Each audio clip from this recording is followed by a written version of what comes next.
Man, tomorrow's haircut day. I gotta get it together.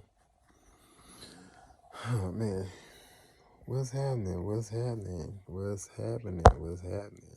Man, I'm laying here thinking in my feelings, talking about the things that was bothering me.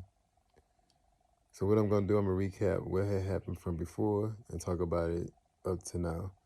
So basically, the last time we had therapy session, we talked about how I was so infatuated with this girl that I loved her so much that I was willing to do anything to get back with her. Now, it was my mistake that I messed up things in the beginning, and she did give me chances before. But this particular time, she was not willing to give me a chance. And no matter what I tried to do, she didn't even give a damn. She just really didn't care. And she still say that to this day. So what I got to do, I got to try to do something different to try to keep my motivation, my morale, and my ideas and thoughts and stuff intact. I tried to buy flowers, get her food at a job, Uber Eats and stuff. I'm really nice too. I want to do massages, go out and have fun, bowling, fishing, throwing darts, skating, top golf. I mean, just to spend some quality time. And I know a lot of women like that.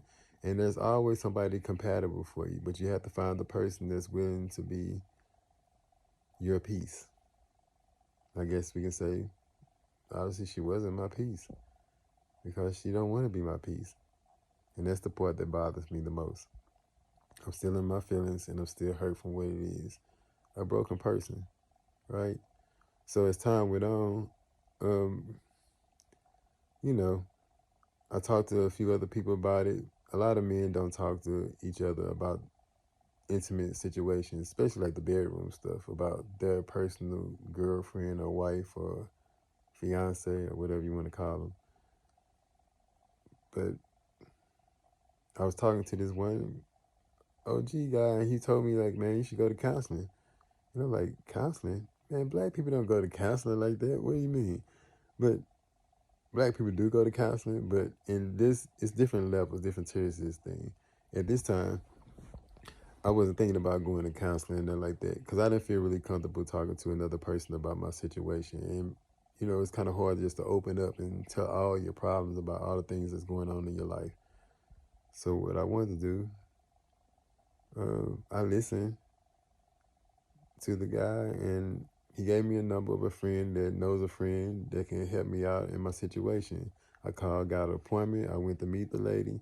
She talked to me. She introduced herself.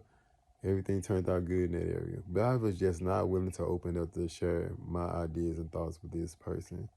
Like, not 100%. So sometimes you get the, you just don't do that. I was believing, beginning to trust. And as she was starting her introduction, she was telling me her name, things about her lifestyle, um, things she can do to help me make my situation better, things I need to do to improve my lifestyle as well. So I'm sitting there within an hour session. So every time I go there, it's like roughly 45 minutes to an hour that we talk, or mostly for real, I just listen. Oh yeah, check it out. Yeah, got the backboard. Oh shoot, I got fix my pillow. Mm-hmm. Because one day I'm going to have endorsements and advertisements about pillowcases, blankets, sheets. And you know what? I'm going to have to holler at Martha Stewart. Maybe she can put me in the game. Hey man, nothing's impossible. I continue to tell y'all that this is a new age, a new era of things that's happening in life. And one day, you're going to see. I'm going to push that envelope. Okay, but anyway, hold on. Let's go back to the topic. Um, I'm talking to the counselor. She tell me all the things that I need to do to improve my lifestyle. And she's basically saying, like, if you continue to mess with this girl, she's going to continue to call the police and y'all going to be back and forth at it all the time. And you need to get rid of this burden and stop being so infatuated with this one person. This is not the way to live. I hear what she's saying, but I'm not really trying to hear what she's saying. We all got somebody in our life that tell us, like, hey, you need to leave that person alone. No good for you. And you're only damaging yourself and you're hurting yourself the more that you continue to keep thinking about it. So the counselor lady was telling me like I need to go out and meet other people um, to soar my royal arts, however they say it. Soar your royal arts. Okay, so I really didn't want to meet other people for real because I'm still in love with the other girl, you know. But I guess I'll take some advice. I get to go out and do something different and get a new atmosphere. And she also told me you need to write your ideas down, your thoughts and things that you're feeling on paper, or just write it down, get it out your head, and begin to start a new cycle of life. Cool. Man, I was so deep in the game, still so deep in the game. I read my horoscope all the time. I pray a lot. I meditate about the conversations and the things that I can possibly do to make it better. But I think it's more about me or my self-care, my self-love. I gave too much energy and too much time to this other person that I wasn't really loving myself like I needed to love myself and care for myself.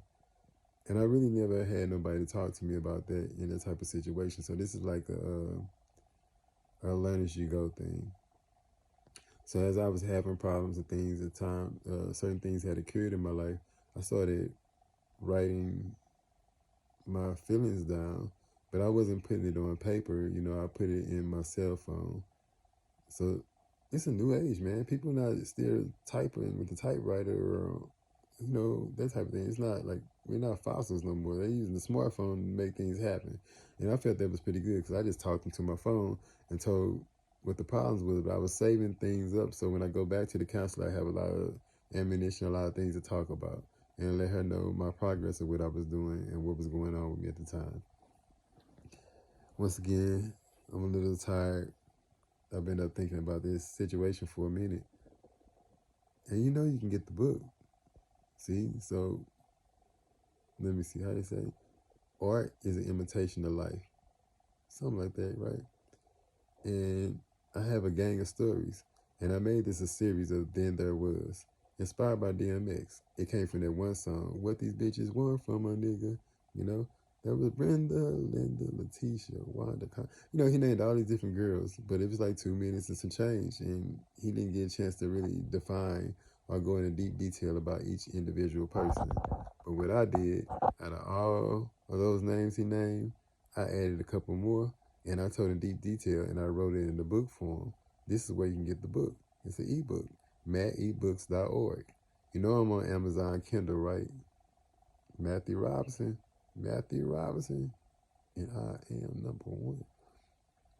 I got a gang of stories, like I said, and each one of these different relationships, it was something different. It was some reason why I wasn't compatible or the other person wasn't compatible to be with me. And our relationship just didn't work for whatever reason. Yeah. It's deep, man. There's so many thoughts and things. It's so much. It's so much. But I'm working on it. So I put all my information and thoughts and stuff like a diary. I wrote it in my cell phone. I put it under notes.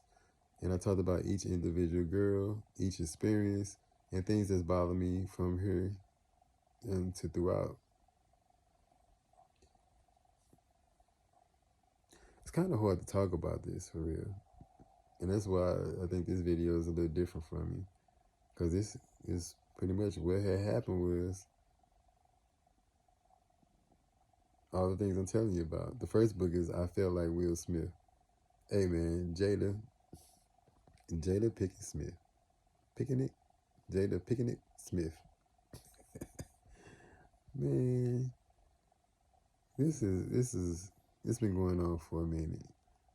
I know y'all watching the internet news and you're hearing a lot of stuff online about what's going on with other people's relationships and Will and Jada. But this is deep. And I ain't just started this. I was on this like last year. You know, last year when Will slapped Chris Rock. You think that was a fake slap or a real slap? Was they playing around? Was it all rigged, put together? I don't know, man. I'm just trying to better my life. And that's why I'm here. This is my internet therapy session. you put your comments and stuff at the bottom and tell me what you think. Cause I'm just trying to become a better man, a better person for the next woman that I'll be with. MaddEbooks.org.